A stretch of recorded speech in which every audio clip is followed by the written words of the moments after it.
मनापासून खूप खूप स्वागत आहे. ताईंनो, व्हिडिओ मी आज किचनमध्ये रेसिपी किंवा ब्लॉग वगैरे असं काही शूट नाही करणार. तर आज मी तुम्हाला प्रत्येक गृहिणीला उपयुक्त येणारे असं किचन टिप्स 10 किचन टिप्स मी दाखवणार आहे.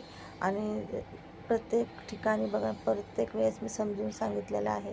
तर इथं बघू शकता, ही आपली पहिली अशी टिप्स आहे की लिंबू भरपूर वेळेस आपण स्टोअर करून ठेवतो. उन्हाळ्यात तर करून ठेवतो, तर लिंबू थोडे सुकून जातात स्टोअर करून ठेवले, पण जास्त दिवस ठेवल्यामुळे असं थोडेसे ना किचनवरती ठेवून हाताने वरतून प्रेस करायचे.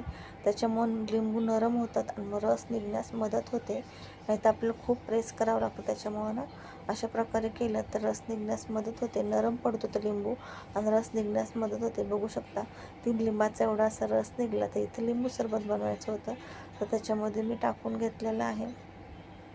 कशी वाटली ही